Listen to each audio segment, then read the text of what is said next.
This next story is a real doozy and completely egregious, not surprising at all, but very, very disturbing. Let's dive right in. So what I'm going to show you first is this tweet by Brendan James. He's at Deep Beige on Twitter. He's one of the Chapo Trap House guys.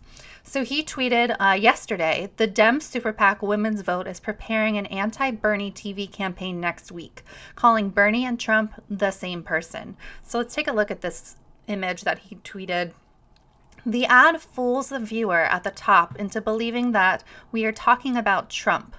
The truth that is revealed is that we are talking about Sanders.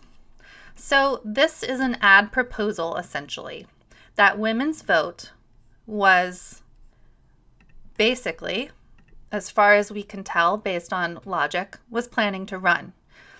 This was a proposal for an ad that equated Donald Trump and Bernie Sanders. Does that surprise you at all when it comes to the Democratic establishment? It certainly doesn't surprise me. So let's take more of a look at Brendan's thread here, and then I'll show you the response. This PAC's mission statement and supposed purpose is to attack anti-choice candidates, Democrats included. Sanders' pro-choice record and policy proposals are the most wide-reaching and progressive in the race. What's up with that? If you're saying to yourself, wait, is this the super PAC affiliated with Emily's List? The answer is yes. If you're also asking, didn't they get $2 million from Michael Bloomberg in 2018? The answer is also yes. So then he snarkily goes on to say, I'm sure they'll be running ads against Amy Klobuchar. So, oh yeah, and that's right, that Amy Klobuchar announced that she favors a big tent in the party for anti-abortion forces. So clearly you can see that this got some liftoff on Twitter, 2.3 thousand retweets.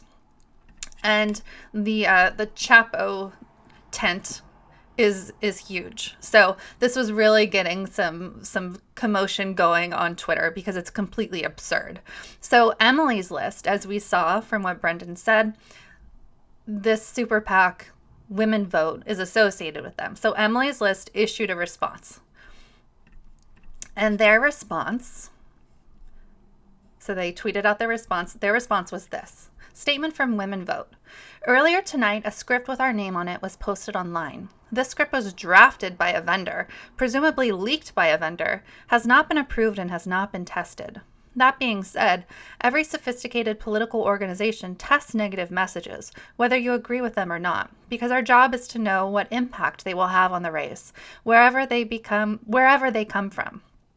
Our mission is to elect pro-choice Democratic women to office, but obviously every Democrat needs to fully support whoever wins the nomination.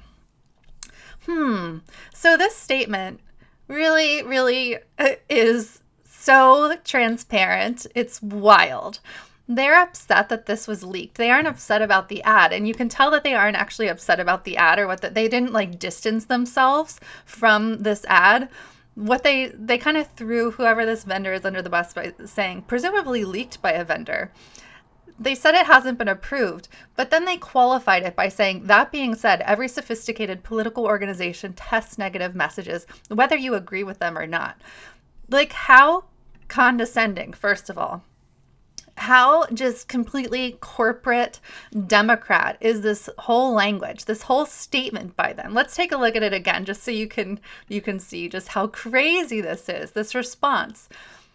They're comparing Donald Trump and Bernie Sanders and equating them, and in fact trying to trick the viewer into thinking that they're looking at an ad that's against Donald Trump when in fact it's against Bernie Sanders, whether you agree with them or not.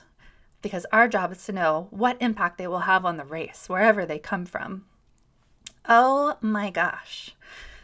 I just the audacity of them to even consider this. We don't know how far along in the process it was, but it sure seems like that they were going to run this ad until it was, killed, until they distanced themselves a little bit from it after Brendan James tweeted it and it got a lot of traction. So Emily's List itself is interesting. So it was founded in 1985 by IBM heiress Ellen Malcolm and a small group of her politically connected friends, including Barbara Boxer, which, as you'll remember from Nevada, gave Bernie Sanders supporters the finger. So these are not Bernie supporting people. Since its inception, Emily's List has given or bundled over $45 million to Democratic candidates or PACs. Additionally, Emily's List spun off the Super PAC Women Vote, which has spent $50 million independent expenditures in support or against candidates. So let's go on down here.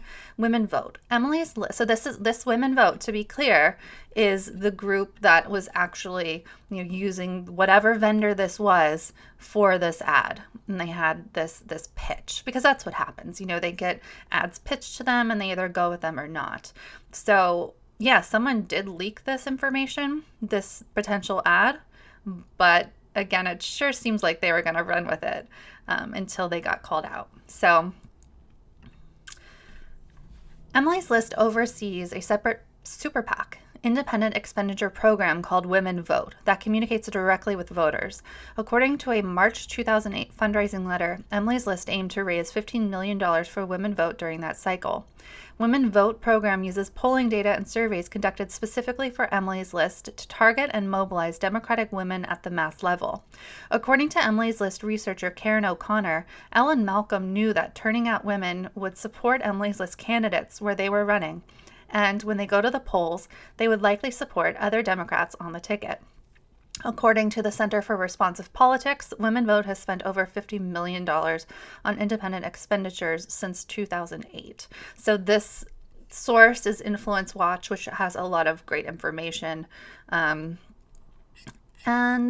I think what's something that's important to note is that Emily's List purports to have a good mission.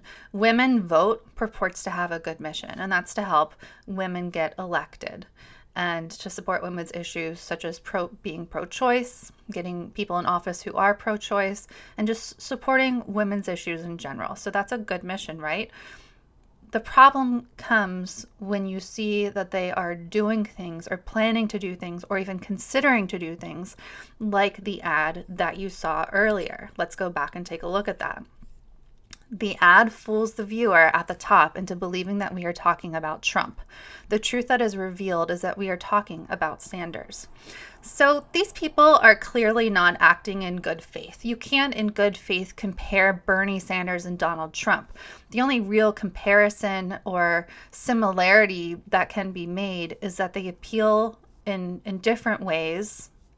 Trump actually kind of lied about the things that he would do for working class people, but they appeal in different ways to working class people and talking about economic issues and talking about how they will help, again, in very different ways, working class people. So that's the only similarity.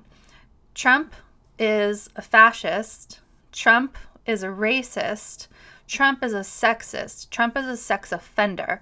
Trump is he's a liar.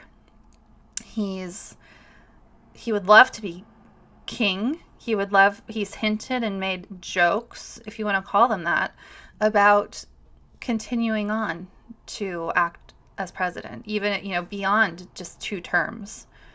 Bernie Sanders is nothing like Donald Trump. Bernie Sanders has actual solutions. He actually cares about and appeals to working class people. He actually cares about women's issues. Donald Trump doesn't care about women's issues. Bernie Sanders is everything that Emily's List and Women Vote should be supporting and championing. The only thing he doesn't have is women's parts. He's not a woman. But that's okay, because identity politics, in my opinion, is just complete garbage often. And I care more about a candidate who has the policies that help me and support me as a woman than I do whether or not that candidate is actually a woman. So if we're talking about only supporting women getting into office, do I think that I'd be better off as a woman if Amy Klobuchar gets in? No. She's talking about a big tent for people, different views on abortion. She's not a pro-choice across the board candidate. She's a wishy-washy candidate. She doesn't do good things for women. Bernie Sanders does. Bernie Sanders is for women. His policies support women. Medicare for All supports women in just incredible ways that these, like a Pete Buttigieg's Medicare for All who want it, can never do. Bernie Sanders is the pro-woman candidate, period. So for Emily's List and Women Vote to consider running this ad is just so disgusting, and that they had to be called out on it so that they would say, oh, no, we weren't going to run it. But, but with that qualifier. However, it's disgusting. So this will not surprise you at all as soon as we take a look at who donates to Women Vote. So this is actually for 2018. Obviously, we're in 2020 right now, but I think 2018 is pretty illustrative of who donates. So Donald Sussman, who we've spoken a lot about before on this channel, but I really want to focus you in on Michael Bloomberg. Michael Bloomberg, $1,500,000. Michael Bloomberg, nearly $500,000 additionally. So $2 million to Women Vote by Michael Bloomberg. Do we truly believe that Michael Bloomberg cares about women's issues? Of course not. Michael Bloomberg has given to so many Republican causes, which do not obviously support women's issues. Michael Bloomberg has spent a lot of money hiding from potential alleged sex crimes. And we'll be reporting on that as well. So Michael Bloomberg is not a pro-women candidate. Do you think that they're maybe going to run an ad comparing Michael Bloomberg and Donald Trump? Of course not, because they're anti-Bernie Sanders, and that's what it comes down to. It's not really about women's issues. That's just a way to appeal to centrist Democrats and liberals. It's not truly, they're not truly sticking with their mission when you look at who's donating to them. It's really disgusting. It's totally believable, though. We just have to keep our eye out for shenanigans like this because it's going to get worse. As Bernie Sanders continues to surge, we will see more and more of this. And this is just the stuff that we know about. If you think about what goes on behind the scenes that we'll never know about, it's horrifying. So even though Bernie Sanders is surging right now, those who support him need to act like he's 15 points behind absolutely everywhere, because it's going to take a lot more for Bernie to actually be able to win because of all the things happening behind the scenes, of all the deep-pocketed people and the corporatist Democrats and the establishment who are trying to keep him from winning the presidency. So we'll keep an eye out on this and another stuff that's going on behind the scenes. Just keep your eyes open.